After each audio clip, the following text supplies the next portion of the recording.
So, Robin, have you ever seen the show Comedians in Cars Getting Coffee? No. Oh, it's this new show by Jerry Seinfeld. It's about comedians in cars getting coffee. Uh, Clue is in the name. Huh? yeah, it's really strange. It's like there's not even a camera there, and they're just like having a conversation, like we're doing right now, and they're All just right. recording it. Yeah. It's a very I interesting see what you show. did there. Yeah, have you ever have you ever seen Seinfeld? Yes. Of course.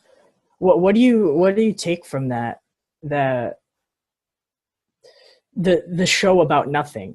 What's Robin Kerner's opinion about the show about nothing? How do you see that? I gotta. Um, I think I heard that it was called The Show About Nothing a long time ago. Soon after I first discovered it, and I kind of thought that was an interesting conceit, if that's the right word, because it's a it's a good sitcom.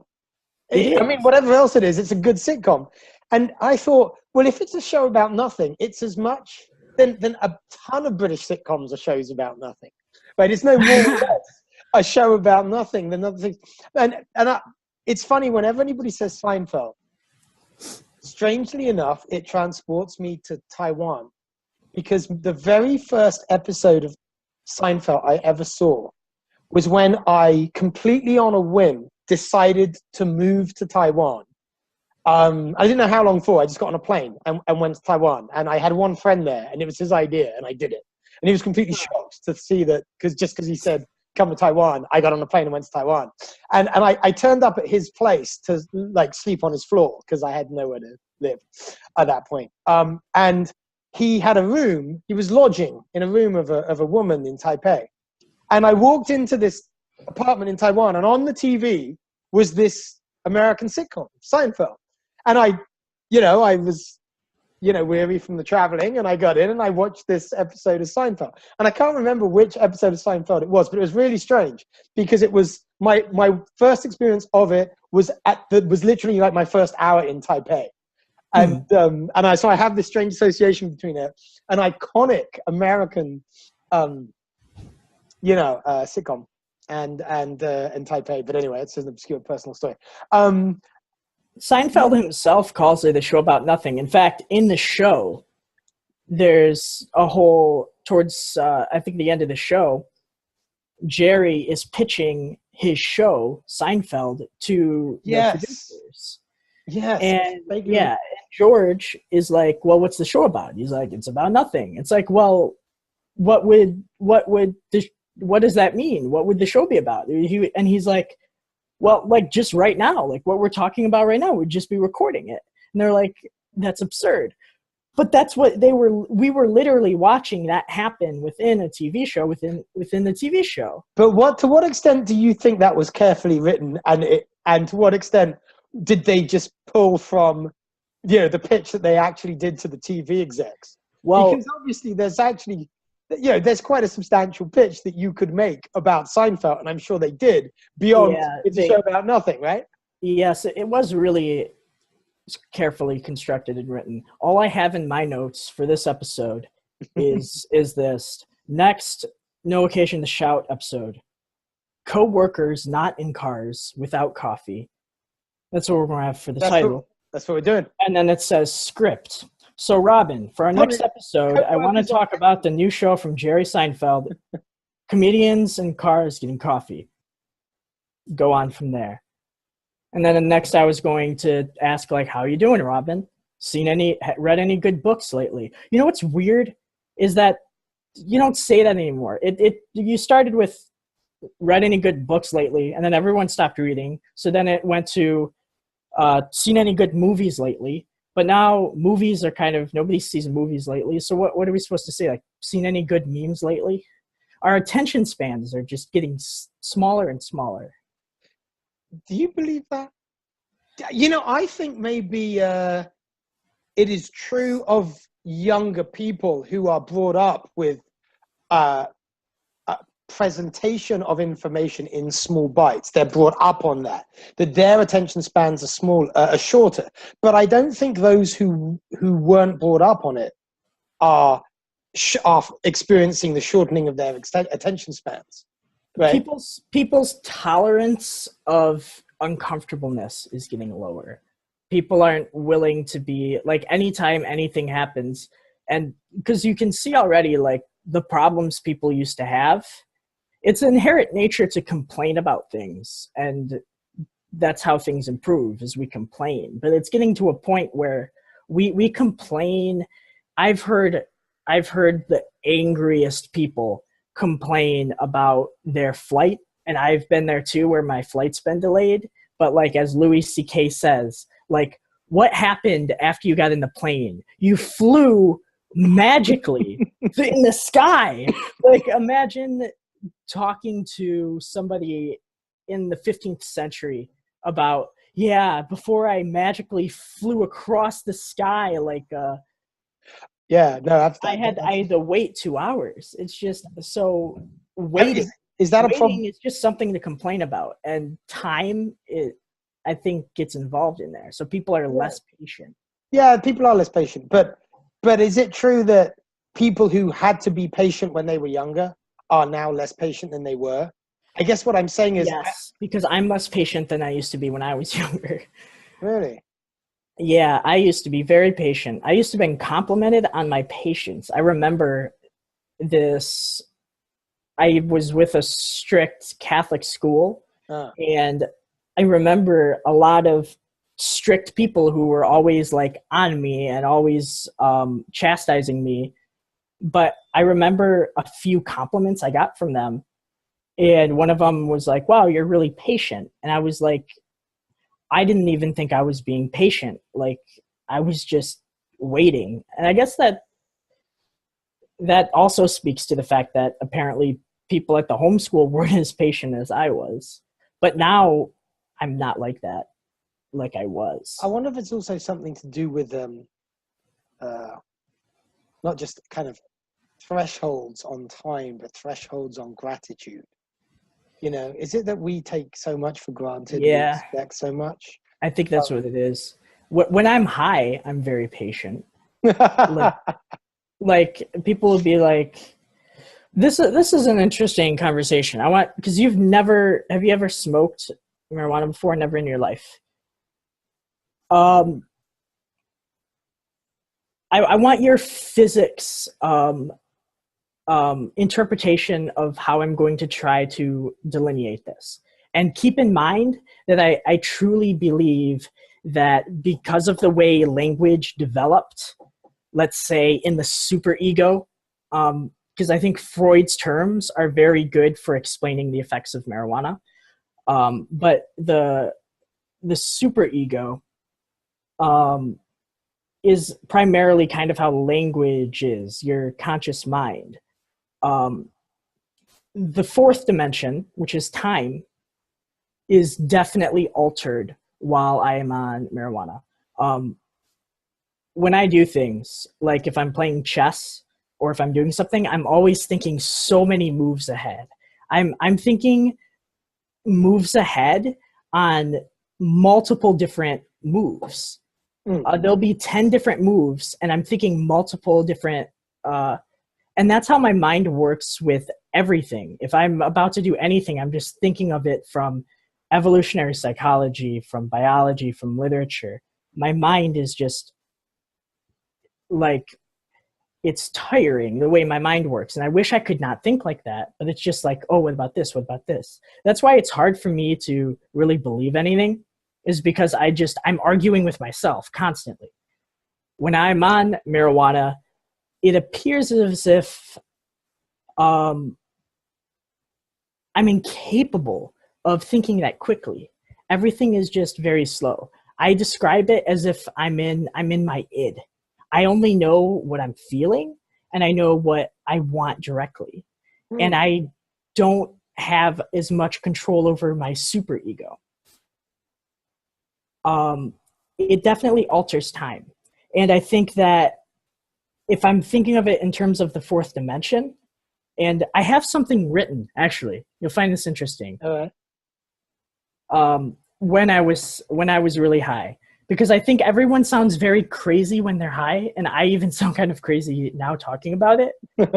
But I think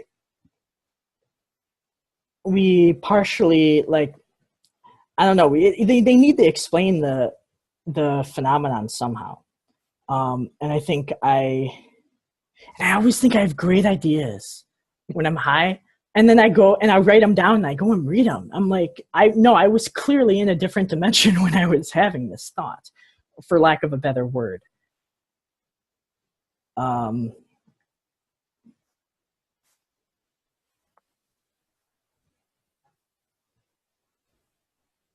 I might not even have it. But I basically said something about, I know I'm being irrational, and I think that's due to the fact that language is constructed in the third dimension, and time is the fourth dimension, and something is happening in my brain that regulates time, and thus my language can't adequately describe it. Okay, so I don't understand. How can language be regulated in the third dimension, which is a dimension of space? Language can only be language in time. It's something that, you know, like now, it's extended in time, right? It's an event that the saying of a word or the reading of a word or the writing of a word is extended in time. So what do you mean? And also, nothing can be in the third dimension without being in the first and second. Yes. I think what I mean is that language is somehow affected by time. Isn't everything? Yes. So language is affected by time in a specific way, just as everything is affected by time in a specific way. And that's what creates the effect of marijuana. A lot of times when I'm trying to describe... How did you get... what? Okay. No, I think I'm high now. Trying to work you out. Okay, so what is the fact that language, like everything, exists in and over time, got to do with... How's that causally explain the effect of marijuana? You completely lost me there. There's 17 steps in that logic that you didn't reveal. I think the point is that everyone's experience with marijuana individually, when they try to explain it, is so crazy, but in their heads makes so much sense. Now, to someone like an average Republican would just brush that off. They'd be like, okay, marijuana smokers are crazy. That's clearly like crazy. But I think it's significant because it exists in reality. Those thoughts that I had that don't seem to really translate into when I'm not high, but made sense in my brain while I was high, were very significant. And I don't know why they're significant. What do you mean by significant? What makes thoughts significant? So one time when I was high, for example, I had forgotten what it was like to feel emotional pain. I remembered instances where I had emotional pain. I remembered those instances, but I could not remember the feeling. And I remember I was talking to my girlfriend about, why would anybody be upset? I don't understand it. And it's concerning to me because I know that after this subjective feeling is gone, I'm going to feel pain again. And I don't know how I'm going to process it because I don't remember what it was like. And I don't know the degree to which it's painful. And what if it's too painful? And I was somewhat fearful of getting back to being unhigh, but that fear was powerfully overwhelmed by, it doesn't really matter. When that comes, it will come. Worrying about it in the present is irrelevant. One thing I know marijuana does is it greatly exacerbates feeling. It increases it. So if I'm feeling cold and I focus on the cold feeling, I'm going to feel very cold. If I'm feeling love am I focused on the love, I'm going to feel a lot of love. Perhaps I was focusing on, I would guess, my amygdala being suppressed, because the amygdala is what's responsible for emotional response. And the less the amygdala activity there is, the less emotional pain there is. But basically, I think that's enough information for you to go off on a while, physics and psychology wise. Well, okay, so a couple of things, I guess. I'll just share some of the things that came to my mind as you were saying that. There was an apparent tension between your inability to feel or recall the feeling of emotional pain on the one hand, and the other thing you just said, that if you focused on an emotion or an emotional experience, you could feel it more intensely. So the second is only true, is true minus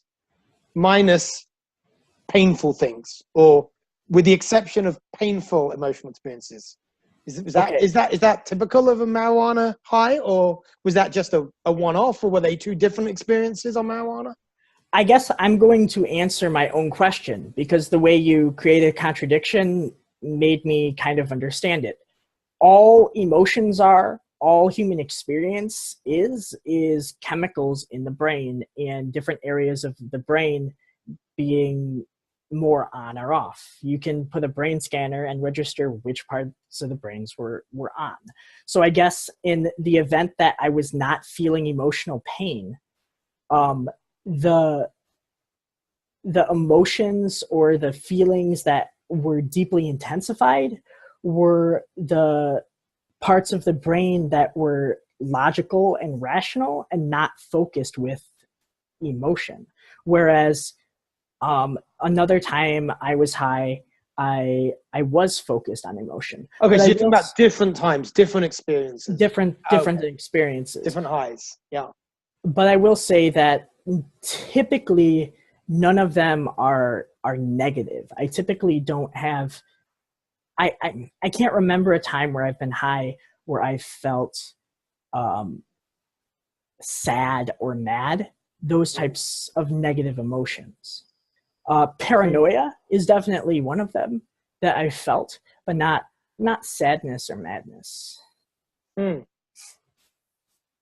other thing I thought of is that experience of when you started talking about experiences with marijuana, was just the fact that we have our consciousness has a standard temporal resolution, and that temporal resolution bends according to what's going on in our immediate environment, right?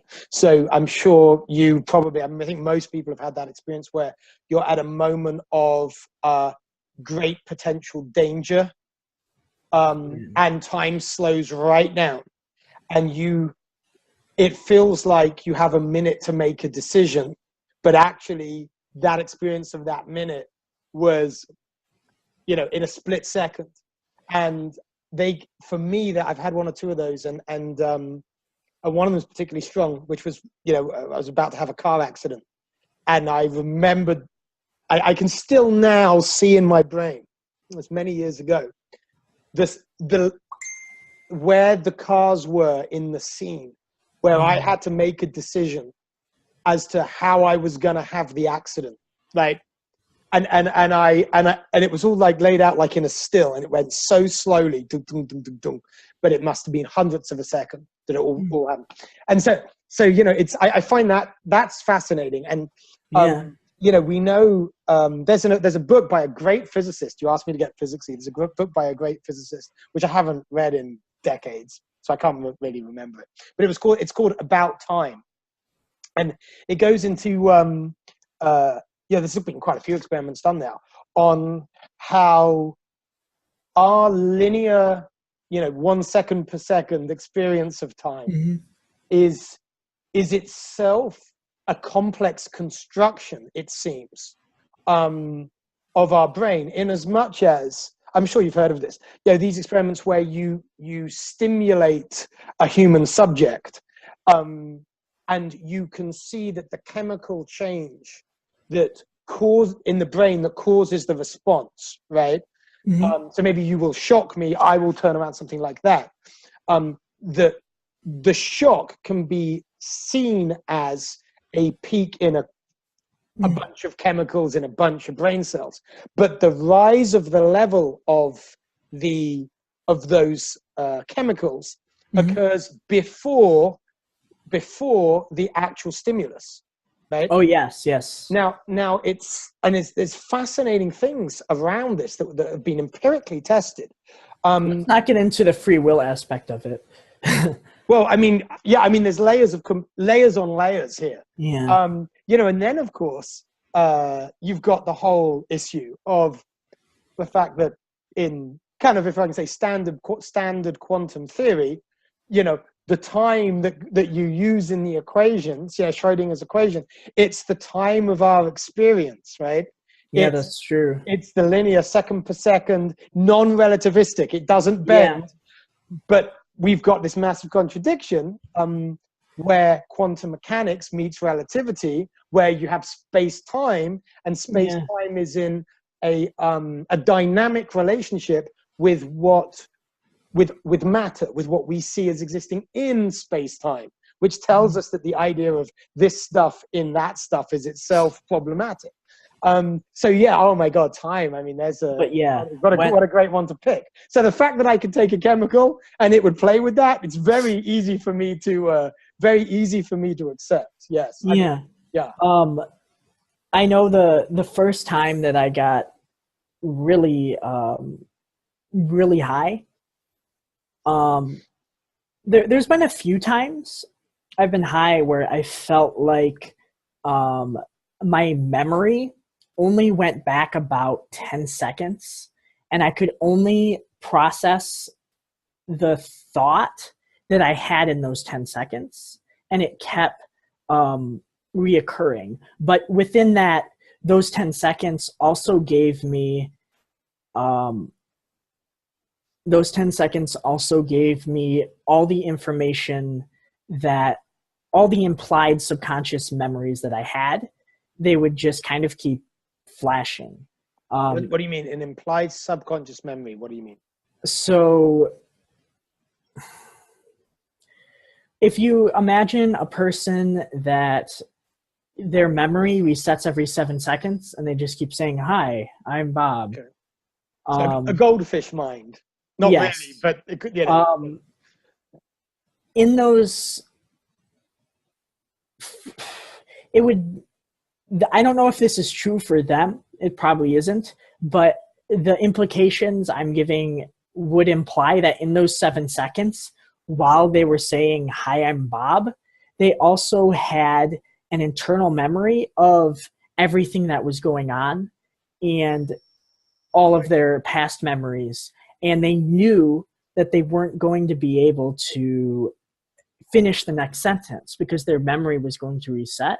But they were okay with that, and they knew they could still live a normal life, and they could just say things like, "Hi, I'm Bob, how you doing? Ping pong," and they could play. And I mean, that's not true for them, probably, but that's like how my experience kind of felt. And as I was so you're describing the experience that you had again when high on marijuana? Yes. There's many different times because I was prescribed it medically. But these were the times when I took too much. And one of my first times, I had a 30-minute conversation with someone, and I was in awe that it had not been a million years. It felt to me, I was using the expression a million years, but I think I really meant like about 4 days. But it felt in my head like it was 4 days. And and it had only been 30 minutes. And I felt like I had a very good life. I felt like, wow, like I had a good life. I'm ready. If I don't want to die, but if I were to die now, it would be okay. So tell me, How old were you when you had that thought? It was about 6 months ago. And it helped me process death too, because I know I've heard the conversations that people have while they're dying, and their brain definitely releases a chemical. That's Under like what that. circumstance did you hear that? Were you involved in those conversations? The last words of like my great grandfather, and through the grapevine, last words of like my mom have told me like the last words of other people, and through just Reddit, what were your last words, or like people saying what's dying like, and it's being like an article about these are what people who are dying described dying was like. And it was very similar to what I had, and I know there is a chemical released while you're dying. And it made me more at ease, much more at ease with death, because I knew I wouldn't mind. And I kind of knew that philosophically, but until I experienced it, it didn't comfort me. Yeah. Well, there's a difference between cognitive knowledge and what people call internalized knowledge, right? Or experienced knowledge. Yeah, you could know something to be so, and then only much later know it to be so. Yeah, especially abstract concepts. Yeah, which is a fascinating thing. I mean, and that is something of great interest to me. Actually, one of the people I always think about when I'm thinking about death, and this thread of this conversation made me think about him, was Ram Dass. You know Ram Dass? The name sounds really familiar. He was well, I won't tell his story, but because his story would take way too long to tell. He was a Harvard professor who he was involved with the Leary, the great experimenter of drugs, LSD, and all of that back in the 60s. And he took LSD, and he had some, certainly for him, profound, spiritually important experiences that prompted him to basically go, throw it all away, gave up his successful Harvard life, and go to India and search for the deepest truth, whatever that may be and wherever he might find it. And he's actually an amazing individual and a beautiful, beautiful soul. That's the only way I can describe him. And I've never met him. I mean, I've never been in a room with him, just through listening to hours of his speaking, talking, lectures, seminars, whatever. Yeah.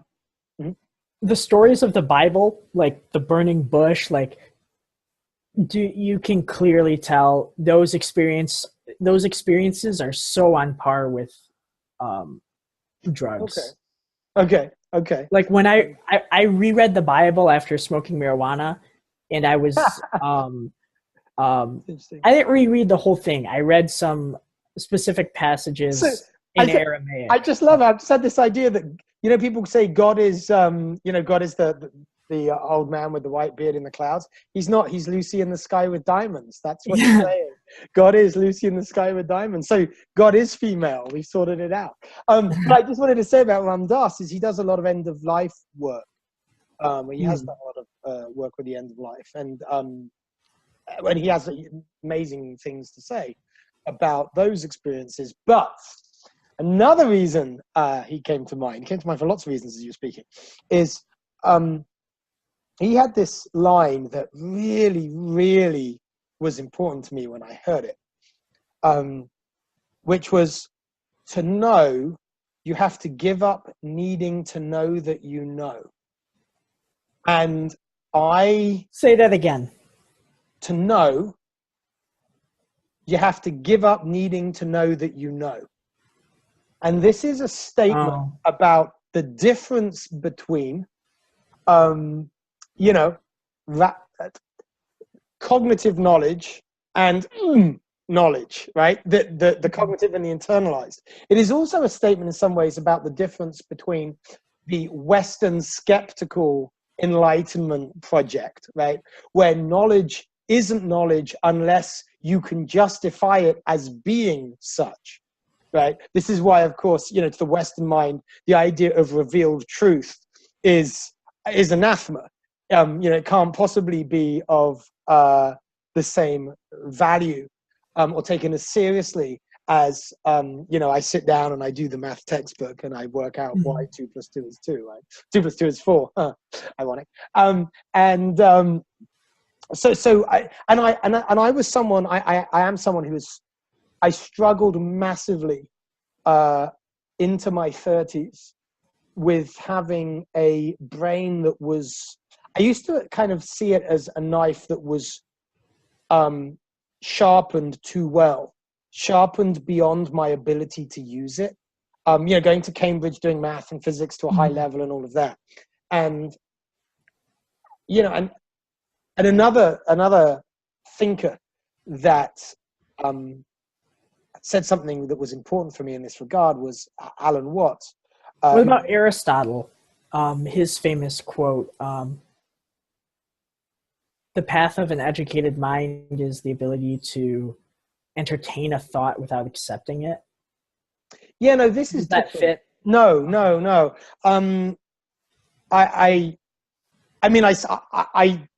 I certainly think Aristotle. I don't even want to say was right. I think he's talking about something profoundly important there.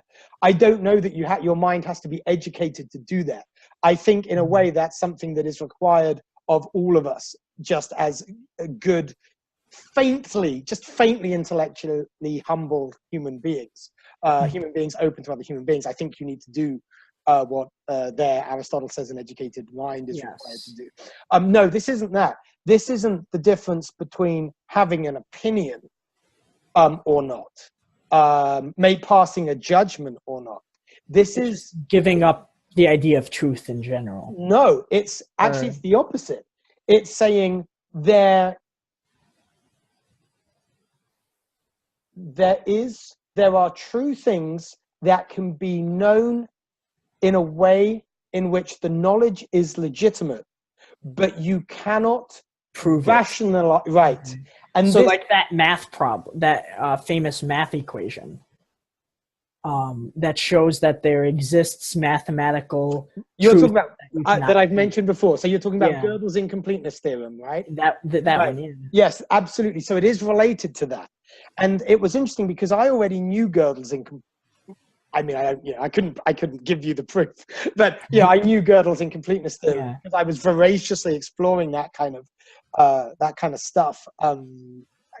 Actually, before I even went to university, but I think it was later than that when Ram Dass made it personal with that line. Actually, and I think in a way then he wasn't saying anything new, in a sense, but maybe because I respected, and I still do, but I did at that time when I heard this line, I respected him as a teacher, as a seeker, as a knower who had spoken to me, so that when that man said that you as an individual can accept as legitimate those truths that aren't proved true, right? Aren't proved knowledge. So he's kind of, in a way, so whereas in a way, Gödel's incompleteness theorem is a kind of metaphysics, if you like, what Ram Dass's statement is the epistemology that goes with it, right? He says, you know what, that knowledge, whether it's revealed, whether it's intuited, right, whatever it is, right, however you access it, it's not only maybe true, according to Gödel, it's good knowledge. Go with it. Live as if it is known. Trust your experience of it as knowledge. And what I had done, I had really, like, to the point that I was giving myself medical issues. I was on this massive kind of deconstruction of my own motivations for many years. It was kind of like my own Cartesian project, but it not as much against the world, against myself, right? Mm-hmm. I don't know anything about me. And it's very hard to live if you decide that you don't know anything even about yourself. It's very hard to do anything. You get in the analysis paralysis in the deepest sense. Mm-hmm. And I lived that out. And because I felt I was doing violence to myself for years with this mind that, because it had been sharpened, at Cambridge, just, with the math and the physics, I could really go at myself. I could get into these awful cycles.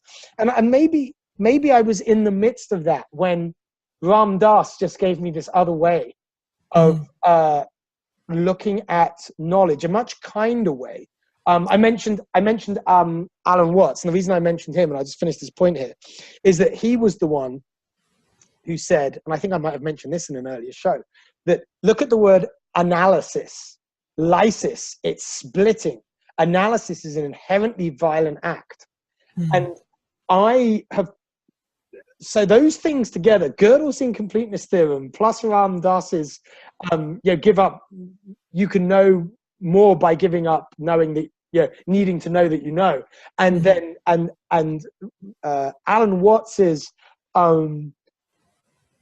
observation that analysis is a mentally violent act. Those three things together for me are so powerful and have been so helpful. And in a way, maybe, I don't know if might be going a little far, but when I kind of come across those things and join them, that's probably as close as I get to your marijuana highs. They're definitely true, and I've definitely experienced.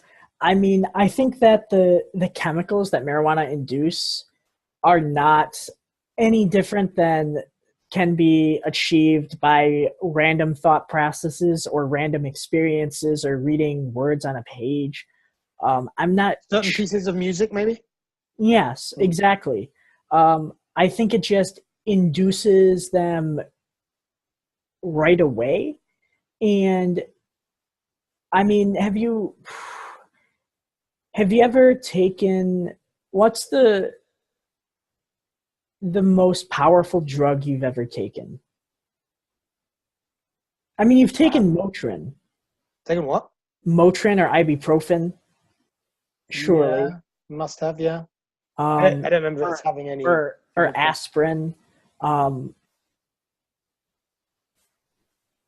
you ever taken any medications where you're just amazed by the fact that it's just something that was part of your human condition? You took a pill and it did something inside your body or your brain that just stopped it. A pill? I gotta say no. I don't think so. Really? I can't. Not even pain-wise? Or headache-wise? No. I can't. I mean, the closest thing I can think of right now to that, which is kind of a bit weird, was actually coming off a massive sugar high. I'd had a meal that was loaded with a lot more sugar than I would normally eat. I don't eat a lot of sugar, sweet stuff. And this meal had an awful lot. It was like maple syrup and stuff. And I stuffed my face and I came off it. And I literally couldn't keep awake or form words. I mean, it was terrifying. I didn't know what it was initially. And afterwards, it was just that. But the physical impact of doing something as every day as eating, but eating the wrong thing and a bit too much, that was shocking to me. But it wasn't a pill. But it's the closest thing to what you're describing, perhaps. That's very accurate. Sugar does do that. And coming off of drugs is probably the worst experience. Like, the reason why I'm on marijuana is because as a child, I was prescribed Adderall for ADHD. And Adderall now is to the point where I can... It's getting better that I'm smoking marijuana. I'm feeling a million times better.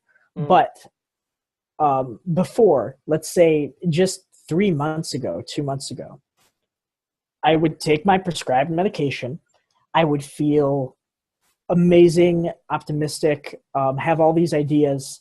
As soon as it ran out, I crashed completely and I had nothing. I had no energy, and it was. So to that story and to your question from a minute ago, there was one time I took a pill. And this is probably a whole other show. When I was in one of my worst states of depression, it was a very, very difficult time in my life, and I was given I'd say difficult time in my life. You know, by the standards of some lives, it wasn't at all. I should just say a very, very difficult time in my head. And I was. That's a good way to explain it. Yeah, and I was suffering from clinical depression. It was quite severe, and I was given by a psychiatrist a box of Effexor antidepressant. And I'm on Effexor right now. Okay, so I will tell you my Effexor story, and I this interesting that you are, because I actually resisted for years taking anything to deal with my mental states, and there was one time where I was just so low, I thought, okay, I don't have anything to lose anymore, and so I took one pill out of this box, and I had just one pill, as I remember it, I think. And I don't know, and I think I must have just taken it, and I got online and I started looking up. So it was a long time ago, but not before the internet, obviously. And I looked up people's experiences of this drug, and somebody had written on a forum, and I remember this because it was so vivid, if you're at a point in your life when you're at the edge and you look down and you see the abyss and you think you want to jump because whatever's down there in the abyss can't be worse than how you feel now, then this is the drug for you. And then he said, but the getting off it is, and I can't remember exactly the words, is as difficult in proportion to the effectiveness of this drug when you're about to jump into that abyss. And I thought, that is terrifying. Absolutely terrifying. And that was it. I never took another one. I was done. And I think I've remembered that right, that I've only ever literally taken one pill, and I never went back. And I actually copied that. I haven't looked at it for decades. I actually copied that entry in that forum, and I've always kept it. So I'm probably, as I say, unopened for decades, but I'm sure on my hard drive I still have it. So you know, that's an experience with a pill and an altered mind state. I think I also remember, and because it was such a traumatic time in my life, I don't trust my memory, as you can tell by the way I'm saying this. I think I also remember an experience that I can only characterize as a shaking brain, which, when I took it, which would also have been a reason not to take another one. The idea that for me to push through this feeling to normalize, like this, whatever this is so abnormal that for me to make this my normal, I've got to be doing something severe to myself that I'm not prepared to do, because I don't believe anybody really understands what that severe thing is, which I think is actually, which I believe. I don't think anybody, I mean, and that's not to say people shouldn't take drugs to help them, you know, if they have a mental, you know, an illness. But I do think that's true. That, I mean, not just with drugs geared at the mind, but many drugs, you know, we create these chemicals and we don't know exactly what they're going to do. And there are some things that they do that are not the reason we make them for, and we call those side effects. But obviously side effects are just effects. And you know what I mean? And so it's always very murky. You know, some people say medicine's not a science. It's more like trial and error engineering. And there's probably a lot of truth. I mean, I can say from experience that I've been on many, many, many different antidepressants because I started an Adderall as a child, and then Adderall made me depressed after I was off of it. So then they put me on an antidepressant, and I've been on and off multiple antidepressants for years. That it's not a good idea. It has really affected my life in a negative way. It's affected my life in a positive way insofar as I have really had to get extremely intelligent just to try to understand why I'm suffering and turn that suffering into more positive, joyous experience. But I will say that in regards to my overall emotional health, these drugs definitely make me suffer. And my brain has a dependency to them, to the point that I stopped taking Effexor for 2 days in a row. And I lost all of my self-esteem. And in my head, I basically, my head basically gave me I kind of felt like a narcissist. I either felt like I had to have this grandiose representation of me, or I had no self-esteem whatsoever. And it led to me, when I'm off my medication, I will attack myself because I can't stand, like I'll cut myself, I'll attack myself. That hasn't happened since I've been consistent on the medication. But if I get off of it, it's extremely dangerous. And I don't think anyone should play with that. Marijuana, however, I don't know why marijuana is the one drug that is illegal, because it is such a helpful drug. And just to be clear, you know, Effexor, etc., and marijuana are fundamentally different. One grows out of the ground; God made it. The other one, man made it. Right? And you know, I mean, these are fundamentally different. I don't want to. I've heard the arguments against marijuana, and basically, this is what I hear. I hear all of the side effects at the end of any other drug prescription may cause diarrhea, vomiting, death. I hear those like very focused and exemplified. They're like, well, marijuana it affects your memory. You'll have memory loss. It's like, and they say these things like it's horrible. Like, yeah, don't take marijuana. It will fuck with your memory. It's like, have you heard all of the side effects of a regular drug medication? And I'll say it doesn't screw with your memory. It changes the way you process time. And after the effect is over, it kind of goes back to normal. Let me ask you a question. I'm curious about something, if I may. Okay. Yeah. As you've used different kinds of substances, drugs, to manage your mental states, have you ever been concerned about not knowing who the real Austin is? The idea that what and who would I be and how would I experience myself in the absence of ingesting these chemicals or having the immediate effects of stopping ingesting them. Has that ever been an issue for you when you've taken it, something you've spent time worrying about or thinking about?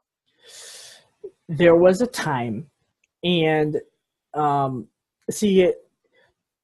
really should go into psychology like Jordan Peterson, because I guarantee that I understand some of these mental disorders that people are baffled about, that they think are just anomalies and they don't understand, like schizophrenia. I understand schizophrenia completely.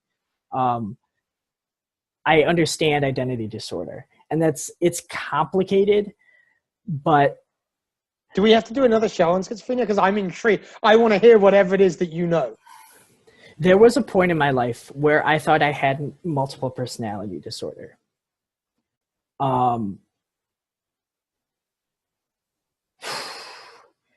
What it boils down to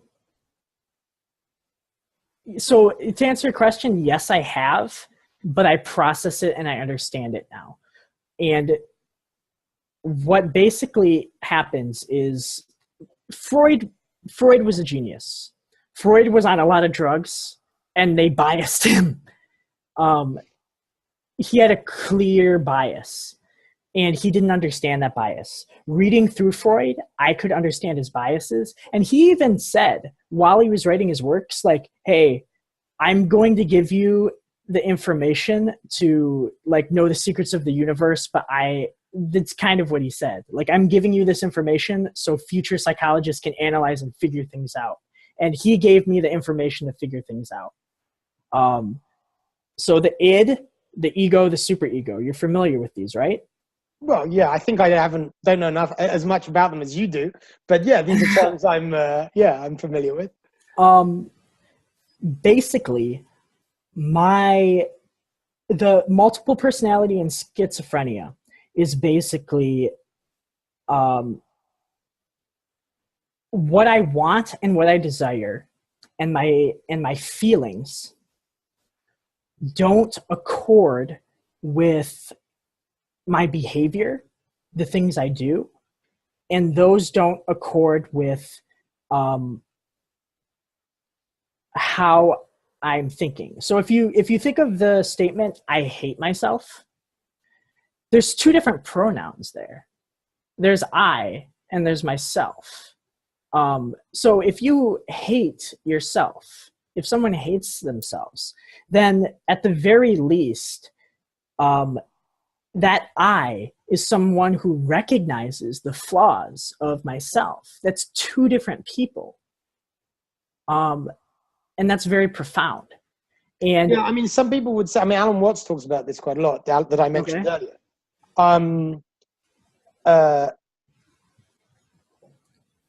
Yeah, I mean, yeah, there's a big can of worms opening up there, because the myself is I hate myself is typically a construction. It's an idea of the self rather than the I that does the hating. Yes. You hate the behavior or the way that you think. Well, you construct a model of yourself. You construct as a model based on a set of things that you can consciously believe to be true about you. Now, you can hate that, and that can be the myself. Now, then there's the I. Now, you might say the I is the real I, but but Alan Watts, I think, would say there's the I that stands behind the I, right? There's the I that you can't identify with a word. There's not just a single self where you can go, yeah, it's that's the self, right? What is the I is something that Alan Watts already spent a career exploring, but it's not clear that even in that statement, I hate myself, that the I in it is actually that I. So it's the super ego. It's the super ego. And ultimately what the I is your interpretations of other people's opinions of you. So now hold on. Is that the I or the myself? That's the myself, right? If you don't need that, but if you're going to introduce that to understand I hate myself, surely it's got to be the myself. Myself is the ego. But the thing that's doing the hating is other people's opinions. That's very removed from whatever is. Well, the thing that's doing the hating is the conscious understanding of other people's opinions. It's a conscious understanding, because but that's not what you said before. So I think we're on the same page. I think that's different from what you said. Think of a dog. A dog basically has a ego and an id. It doesn't really have a super ego. There's nothing monitoring its own behavior, but it has he or she has a personality, and he or she has needs. And the ego of a dog is what it's learned in order to satisfy its needs. If a dog barks a bunch of times, see, if you eliminate thought, if you eliminate interpretation, processing, and you just get down to the bare bones of id and ego, your id has desires, and then your ego fulfills the desires by whatever works in the culture or the socialization. If the dog barks a bunch of times and it doesn't get food, the id isn't going to be satisfied, so it's going to have a different personality. And in today's day and age, there are a lot of people that receive their ids, their desires, based on saying things like, I'm going to kill myself, and then getting a bunch of attention. And if they keep doing that, then that's their ego is going to be desired, or I'm not desired, achieved or satisfied by a behavior that their super ego recognizes as toxic. So two of their fundamental areas of consciousness are going to be in conflict with their thoughts. And okay, so hold on a second though. But in this, so just to be absolutely clear, in the model that you've just described, I hate myself is I super ego hate myself ego, right? Yes. Just to be clear. Okay. Yeah. And then there's the id, which is basic desires, and that's psychology. If you satisfy those basic desires that you have, self-esteem, love, friendship, sex is a debatable one, because I feel like in some people it's more necessary than others. But it is still relevant because there are some people who are messed up because their sexual needs aren't satisfied. And there's other people who are basically asexual. Although I would argue that asexuality, I'm not 100% sure on this, but based on everything I know about psychology, I would argue that asexuality is something that developed, it's real, but it's almost like a block on the brain because they know it's going to be unsatisfied because of various reasons, or abuse, or being different, or like I know someone who can't recognize faces, who's asexual, and that makes sense. So so many there's many different possibilities, many characteristics that set us apart from each other. Yes. A good way to understand them is to begin by, I mean, not the only way by any means, but a good way to understand them is often to begin by asking the question, how does this serve me? Yes. Some things that may be even pathological, or that maybe we as a culture tend to pathologize, or may be abnormal, those things in particular. It's always a good start, and it's a good way to start when looking at one's own toxic behavior, since you talked about there's one thing I disagree with Jordan Peterson about, because I don't think Jordan Peterson understands a lot. His understanding of sexuality is lacking, and I think that's because I think Jordan Peterson was severely abused. I don't think he had any. He says very good things about his parents. Really? Yes, he said he was extremely blessed with his parents. Okay, in that case, Jordan Peterson has talked to and been around and understands people who are severely abused. Well, he's a clinical psychologist who speaks to victims of all kinds of awful phenomena in his life he's dealt with. But he talks about open marriage and non-monogamy, and he says that I guess in a way what he says is correct. He says he thinks that people are fooling themselves if they think that they can do that without hurting other people's feelings, because people have feelings and they're in a way fooling themselves. But I think that I think there may be people who do that, who acknowledge that it's not trivial and that it's not going to be painless, but they still make the cost benefit, and they say, okay, as long as I'm honest, and as long as my moral responsibilities by whatever my code is are met, yes, there may be pain because of this course of action, but I'm willing to take that, whether it's my own or somebody else's, because I've met these moral standards. I mean, I think there are people doing it. Yes. And I think that's more common in today's society. And I think it's something that is probably, it's not completely ideal, but it's a part of the brain that really can be shut off. And unlike hunger or thirst or theme. Yeah. I mean, I can certainly trace that in my life, you know, where there's been reasons in my life, to be highly sexed or low sexed.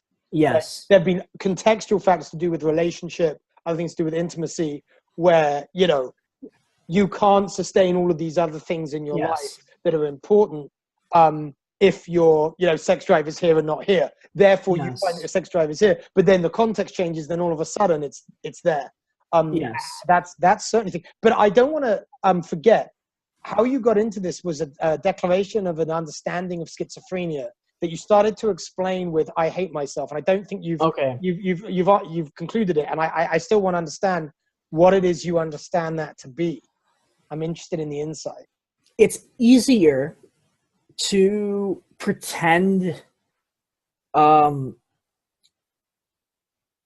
It's easier to pretend something exists about you that satisfies an explanation for why your id, your ego, and your superego are out of sync than it is to to exist in that ambiguity. And I have... Now, hold on a second. When you say exist in the ambiguity, when you started that sentence, I was thinking what you were getting at is the external explanation means that you can give up the responsibility to address, let alone solve it. Is that... That's true too. Okay, so what else did you mean, if not only that? The existence is painful. And when you have an explanation for the existence, it's not as painful. It's painful in a different way.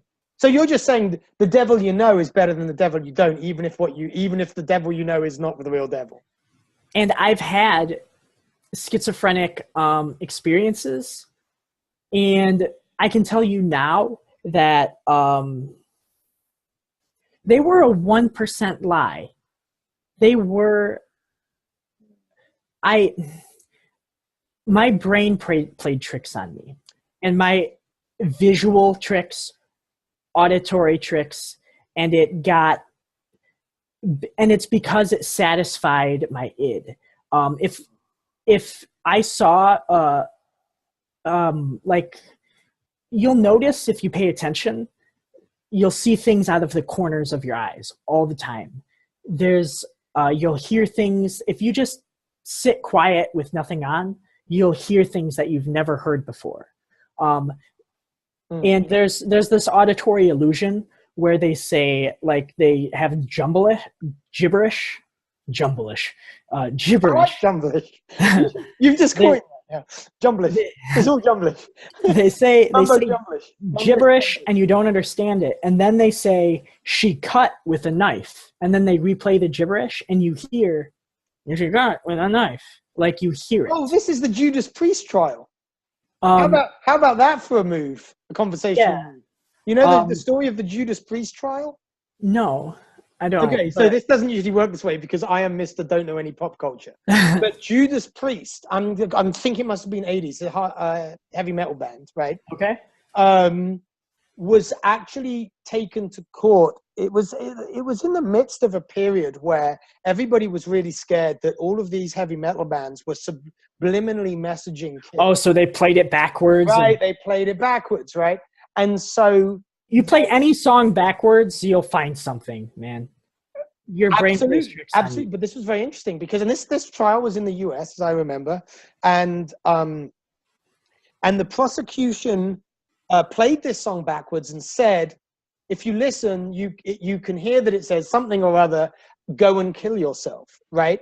And it was looking bad. I mean, this was news, and it looked like these guys could go to jail, and this was serious, right? These guys are murderers, and I don't know who came up with it. I don't know the whole story, but in the midst of the trial, they went through, I don't know if it was the particular song, I guess it must have been at issue in the trial, and they played it back, and they decided that they could hear the phrase, I think it was, I want a cup of tea. Can you go and get me one? And they went back into the courtroom the next day and said, okay, so let's go and kill yourself. How about, and they said, they did exactly what you said with this innocuous phrase. Yes. And of course, so everybody then heard this phrase and they were like, oh, okay then. And the trial collapsed and they were found innocent. And I'm not saying that people with schizophrenia aren't crazy, because like I was crazy. Like, even if nobody should go and be like, you people with schizophrenia, you and I aren't experiencing this, because it won't work. Because if you would have done that to me, it wouldn't have worked. It really took a lot of self-processing, because I knew what I was seeing and what I was hearing was I called them auditory and visual illusions, in which what they were, but they seemed so real. And my brain was doing that probably to satisfy the fact that my ego and superego like weren't aligned. And it was a way to, I don't know, but that's essentially what happens. That makes a lot of sense to me, actually. And the visual illusions are real. You do see them. The auditory illusions are real. You do hear them. They're exaggerated based on how much you truly believe it.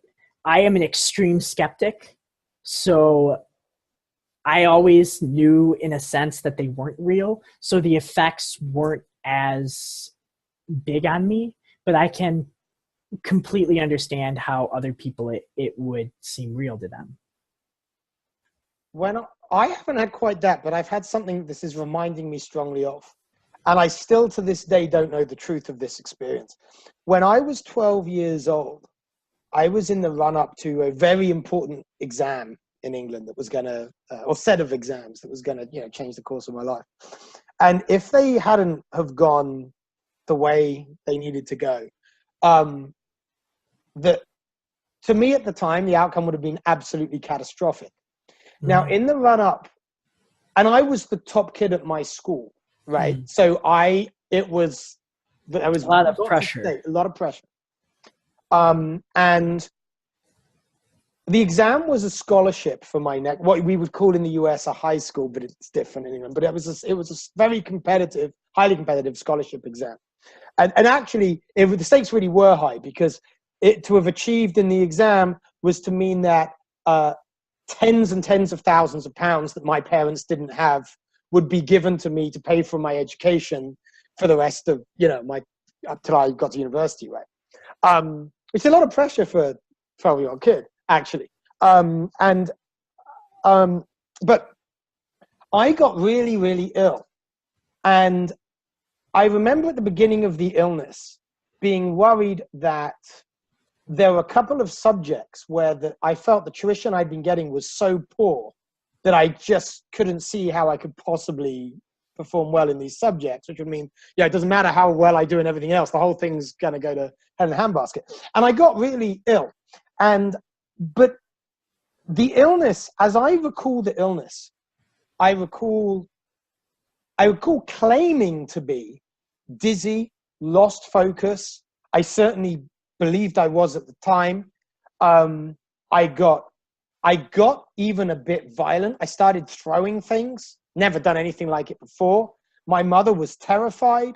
I was taken off to the doctors. The doctors diagnosed a virus. They put me on very strong drugs. The thing went on for months. And it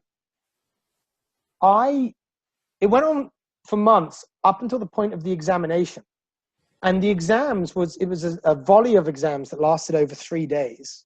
And I went in for one of the days of these exams, having been ill and away from school for months, right, in the run-up.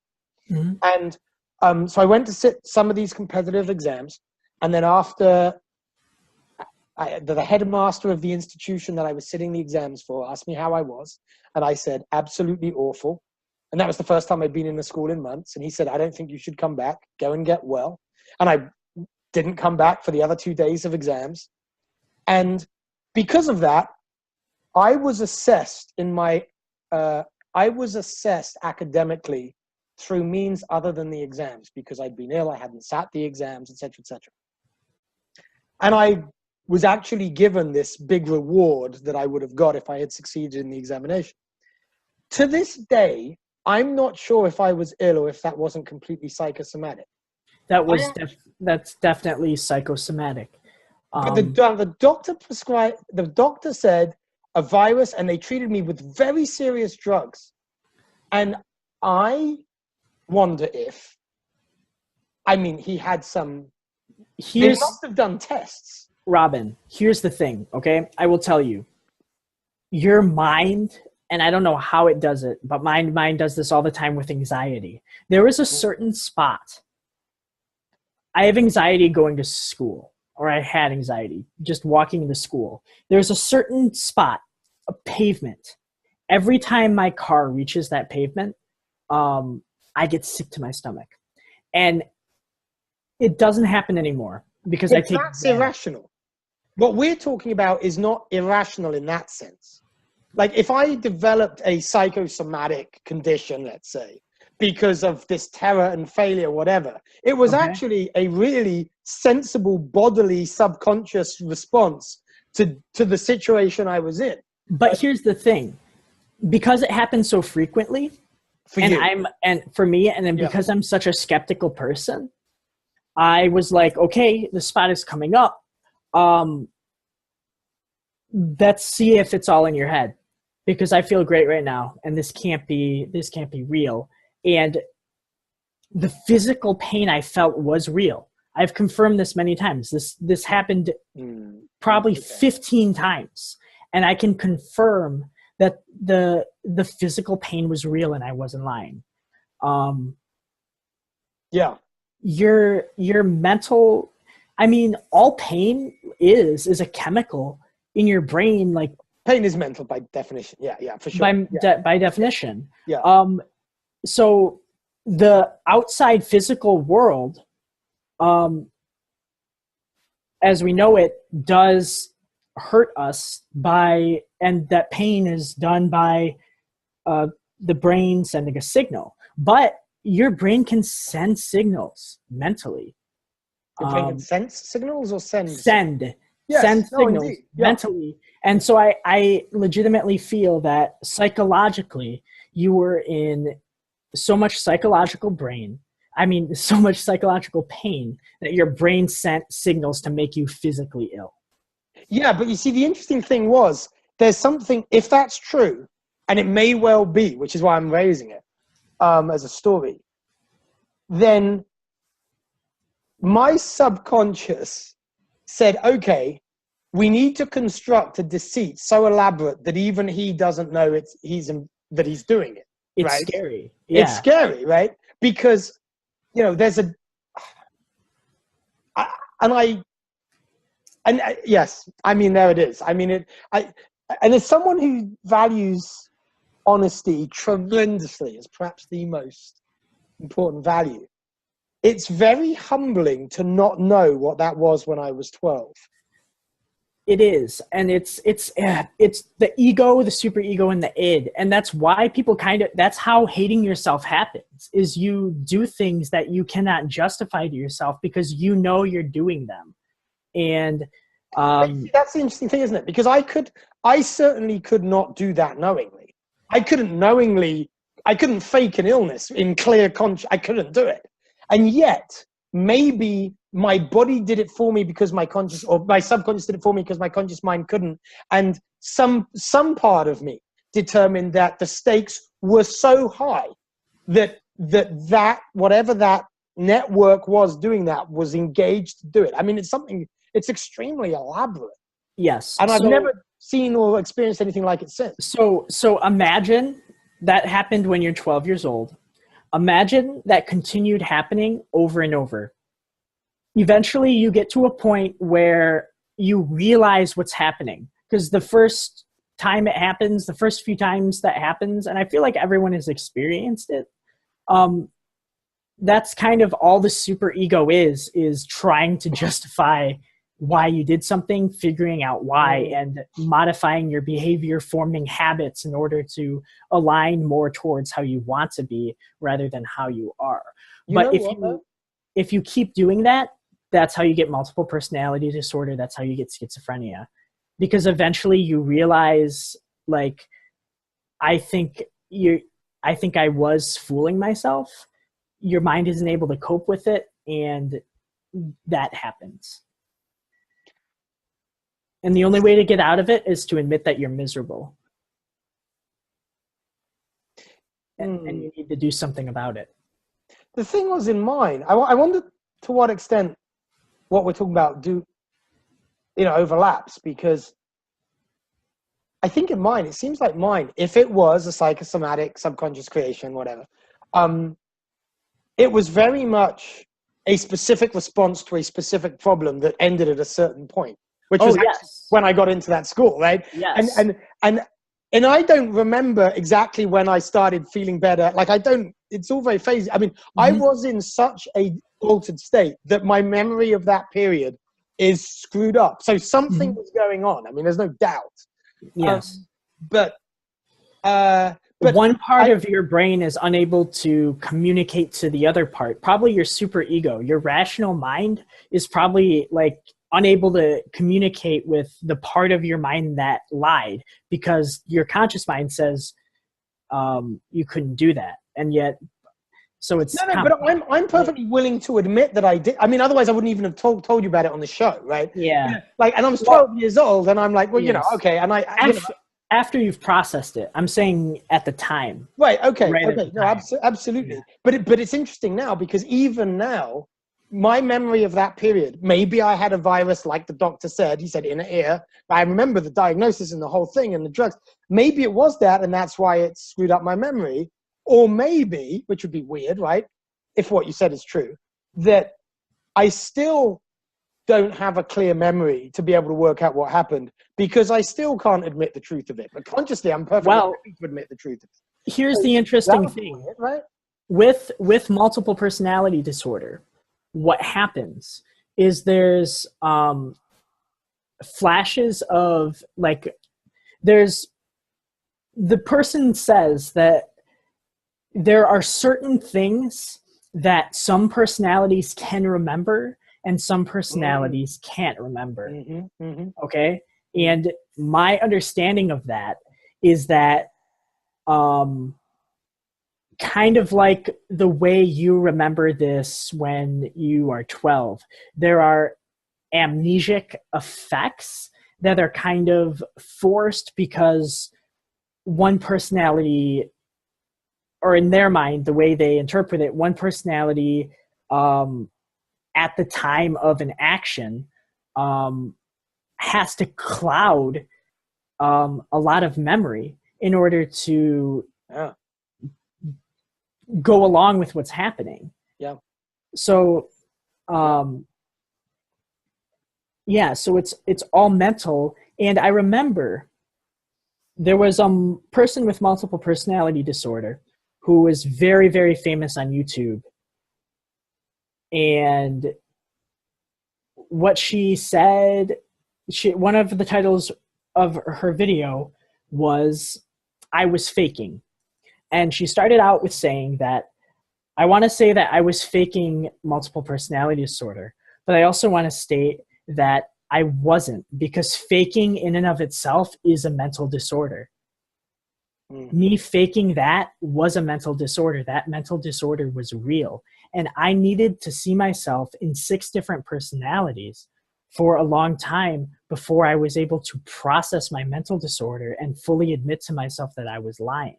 That was the mental disorder. Yeah, I mean, so that goes to something I was going to say earlier, which I'd forgotten to say, which is when I look back at that weird time in my life when I was 12, I also don't remember the first time that I looked back and went, was that real? I mean, it might have been when I was 15 or 18 or 29, or like, I honestly don't know when I first had the thought. And I wonder, this goes to something you were saying a few minutes ago. If I was doing that permanently, right? So what if it was more like a situation with multiple personality disorder, Yes. rather than this is a solution to a problem, a finite kind of problem, then I don't know that I could ever have seen it from the outside, because I always would have been in it. And I don't know if you could discover the truth of it from within it. No, And so, if I was talking to someone with multiple personality disorder, I would be asking them questions about their childhood, trying to find the root of it, trying to find the root cause. In your situation, you've already dealt with it and processed it, and it's like it didn't happen a million times. Like, it kind of happens to happen a lot of times before you get to this point. Yeah, but I wonder, so then, what's the way out? Is the way out only that you have windows of clarity within which you do nothing more than honestly observe yourself? Like, because that's all you got, right? I mean, all you can do at the best is you can honestly observe, and your window on yourself will be more or less clear, right? And is that what we've got? Is that in other words what is morally required of us, if we are, because nothing more can be required of us than an honest examination of our recent behaviors? If we're facing something like that, and if we do that, is that the bringing of the truth to ourselves, and is that the truth that sets us free? I mean, does that work at the level of mental disorder often? I think it does, actually. Probably it works at the level. Do it. I don't know if we're all in a position to. I mean, it works at the level of you and me and people who have people who make normal human mistakes and have regular depression and are regular anxiety, but are mostly, for the most part, sorted out. That's right. That makes sense. It doesn't work for people who are deeply, deeply, deeply rooted. Yeah, indeed. What would work with them? Let's say you were deeply rooted. I would have to be talking to you about. I would probably ask, what would happen if you failed? Because a lot of the time, and you have to, and then because I struggled with this for a long time. When people started calling me smart, like you were at the top of your class. When people started, because I always saw myself as stupid, and that was helpful for me. When people started calling me intelligent, I felt like, oh my gosh, other people think I'm intelligent. Like, I have to, that's my ego. And my super ego is like, I have to maintain that ego because that's how people see me. So what happens if I'm not intelligent? So that I've cheated on tests before because I don't want to be seen as unintelligent because that's my identity. And I know, absolutely I know, because this I have thought about, is that I was the insecure overachiever, and I had no other identity except being the smart kid, the mature kid as well. Yeah, so and that was your identity. Yeah. So there was a deep sense in which it was about survival. I mean, it really was about survival of the only self that I could accept as self at that point. And it's like, I mean, it sounds a little over dramatic, but it was true, and it wasn't healthy. And in some ways, up into certainly through my 20s, I think a lot of my evolution as a human being, my improvement as a human being, has been just letting go of the need of any particular identity and any kind of need to be anything or be seen as. Well, no, the need to be seen as anything, you kind of get to that. That's not a huge thing to get to. But then the need to be anything in particular, that's a bit of a tougher one in terms of spiritual evolution. But yeah. And Ram Dass, by the way, has a wonderful story about the moment this happened to him. When he was on a trip, it was on an LSD trip, and he details the trip where he gave up his layers of identity, and it's a stunning thing to listen to, by the way. Well, we'll have to link that in the description. Yeah, maybe actually that'd be interesting. This has been a really interesting show. I'm really liking this show because I feel like we followed our nose, but we followed our nose to something deep. I feel like I've shared stories I can't remember the last time. Yeah, I've shared, certainly in public. I think this is a really interesting show. Yeah, quite fluid and deep, and this is kind of what we're supposed to be doing here. So this is great. So, and where did we start? We started with comedians in cars with coffee or something, and then it was non-comedians on couches without coffee. But and then we got here in no time at all. Who would have thought of that? I don't know. Well, I guess because this is not a good representation of the show. Anything? I think it's kind of why not? No, of comedians in cars getting coffee. Oh, I see what you mean. Right? Yeah, sure.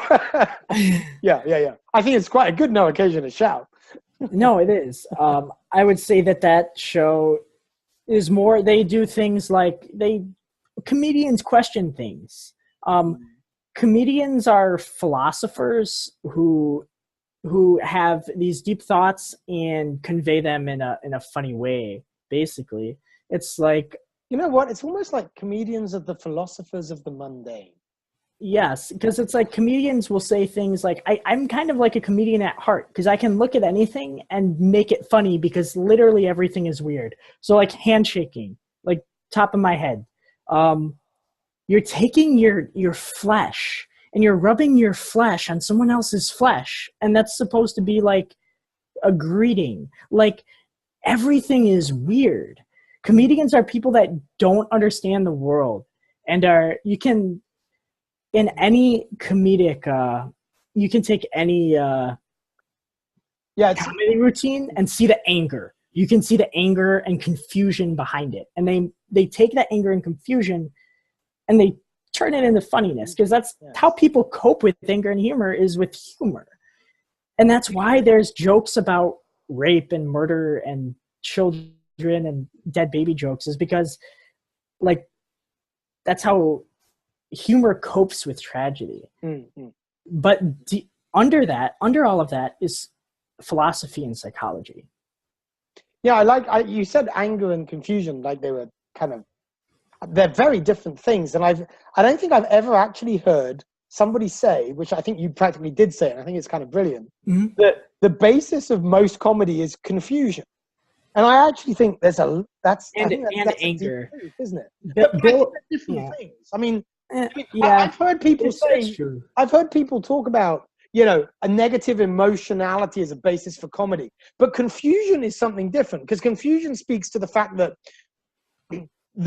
and the example you gave is basically a reframing, right? You can make anything weird based on the perspective from which you look at it. Yes. Framing. Now, the reason you might reframe is because you're confused, or indeed, if you reframe, you generate a confusion where there wasn't, right? So I think that's a fascinating idea to explore. Comedy as a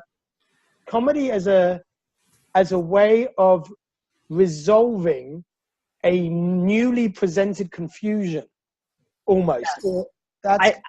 I eventually want to be a stand-up comedian. First, I have to unravel the self-esteem issues I have with judgment. Because stand-up comedy is harsh, man. Yes, and I realize that. And I know I think that I'll be okay, and that's what tells me I won't be. Because I need to be in a position where I don't think I'll be okay. And then once I'm there, I can figure out what I need to do to be okay. But until I recognize the danger, I don't feel like I should do it. Interesting. A lot of, how the Brits have this big thing about one of our kind of bits of our identity as a country. There's nation, culture, I should say, is that we do really good comedy. That comedy is a really important part of our identity. That's a British thing. And I did not know that. I know a lot of British comedians, but... Oh yeah, no. The Brits like to think they might have the best sense of humor in the world, and it's certainly true that our comedy is a great British export. Like that's definitely true. And some of the ways in which I mean, actually, I think it's true that some of Britain's soft power, a disproportionate amount of Britain's soft power is carried on the back of comedy, whether it's like Benny Hill in the 80s or Mr. Bean, maybe in the last, previous decade. There's many examples of that.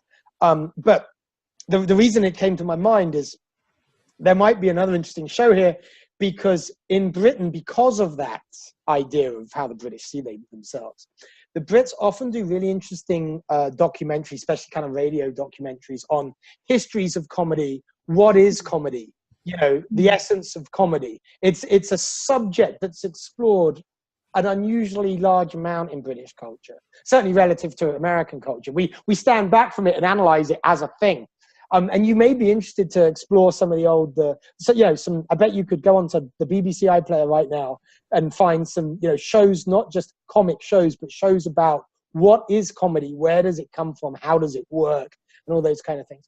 If I were to define comedy right now, I would say this. I would say comedy is a tragedy room where you turn off the light. Oh, I like that.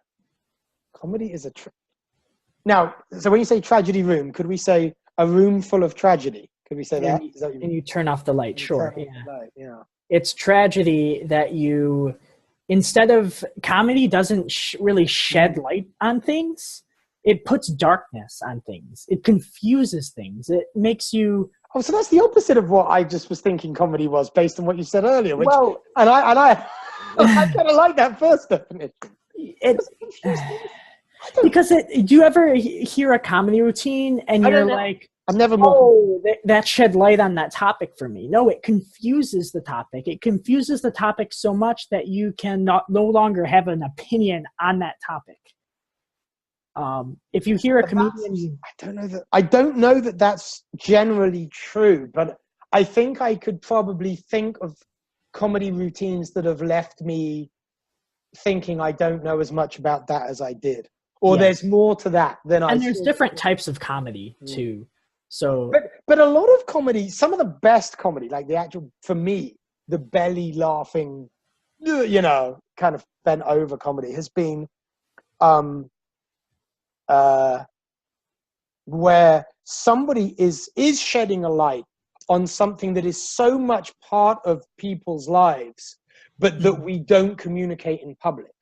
I remember I saw like social convention and things like that. Yeah, so in a sense, you're kind of violating that just to be able to tell the story that you tell in the comedy routine. I remember seeing a few years ago Doug Stanhope live, and he did a routine on, and it was this great it was a true stand-up routine, this long drawn out story that it had fantastic rhythm, and it was about him trying to masturbate in a hotel room. Like that was what he was and he went into this gruesome detail, and you're kind of in the room almost like embarrassed for everybody else around you, especially the women, right?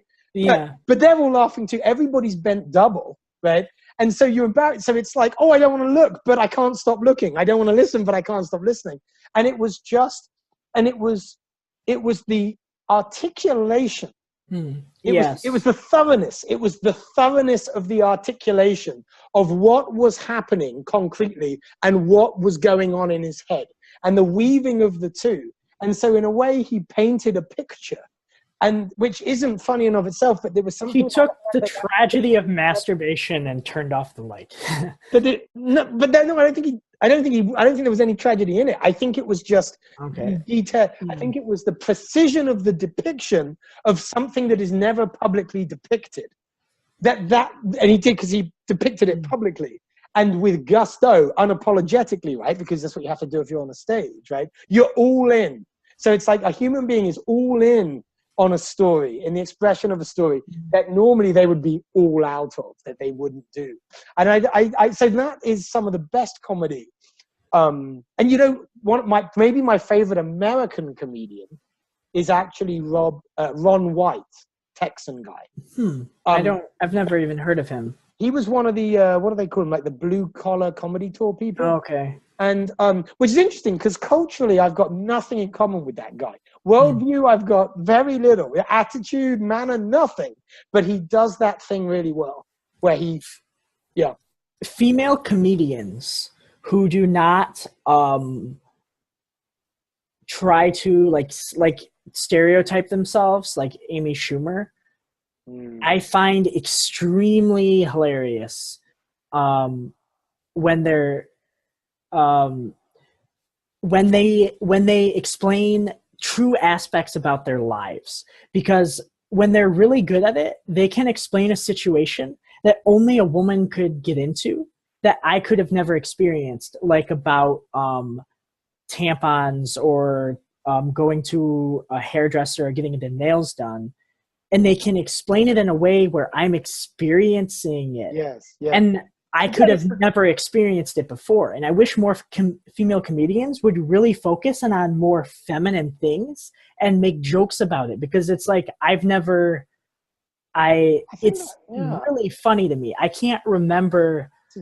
I think that's kind of a bit of evidence for what I just said, actually. Yes. That's kind of And male comedians do it too all the time. It's just I've noticed recently with female comedians, it's funnier because I've never been in that situation. I'm put in a completely new situation. Yeah. There's this I think she's a bi comedian, so it's very new type of humor, and she jokes about her personal life.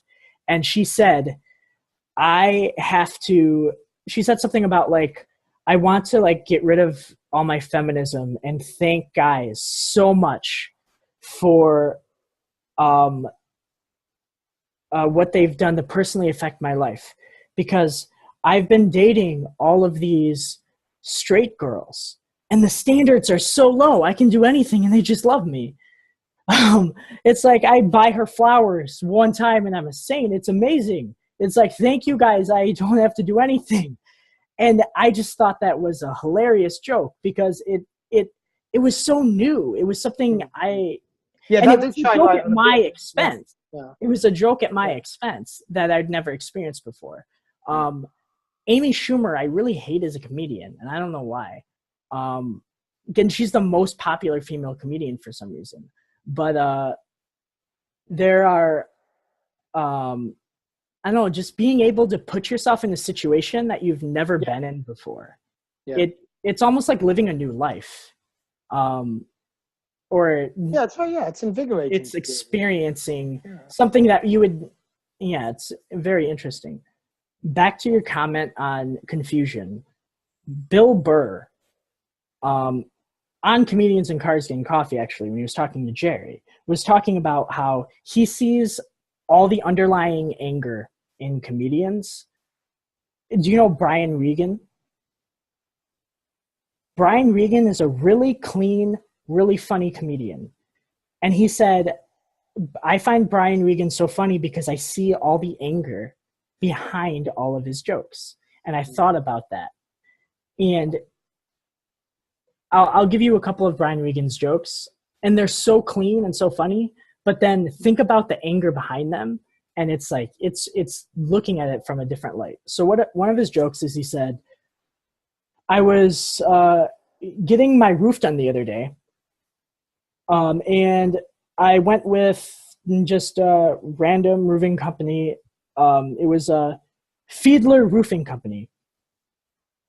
And he said, how did this guy not come up with Fiedler on the roof? Yes. It's like, okay, my name is Fiedler. I'm going to be on the roof. Fiedler Roofing Company. Now that's a funny joke, but consider the anger aspect. Like that's a frustrated man, upset that how could he not see that? Yeah. That's interesting. He also has this joke. He went to go buy a refrigerator, and his whole time there, he's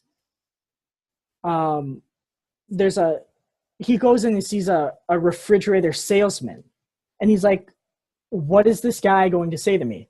We have this refrigerator here for $400, it keeps your food cold. We have this refrigerator here for $500, keeps your food cold. Check this out, $1,500, keeps your food cold. Funny joke. Kind of anger. You can see the layer of anger, or maybe I get that. That's interesting. Yeah, I think it's interesting.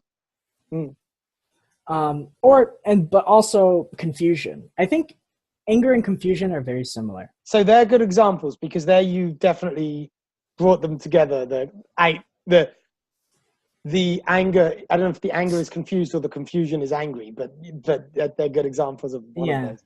Yeah. So I'm thinking this has been a great show, and it's been quite a long one, I think. It has probably like 3 hours or 2 hours. Oh, don't say that. No one will watch it if it's that long. Yeah. Well, whatever it is, it's going to be too long unless we stop it.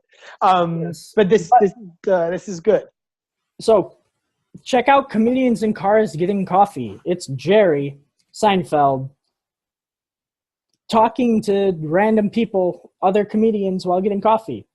But more importantly, subscribe to No Occasion. But more importantly, subscribe to No Occasion to Shout. Yeah, and because Jerry already has money. We don't have any money. Yeah, we need some money. We need money. Yeah. So Jerry already has money. So first thing, because there's nothing funny about working for nothing. There's nothing funny about that. So subscribe to No Occasion to Shout. If you enjoy nothingness, check out Jerry Seinfeld's new show, and we will see you. And also, we've done a couple of big topics on the show, as we always do. Let us know what you would like us to discuss more of, if anything. Yeah. All right. Thanks a lot.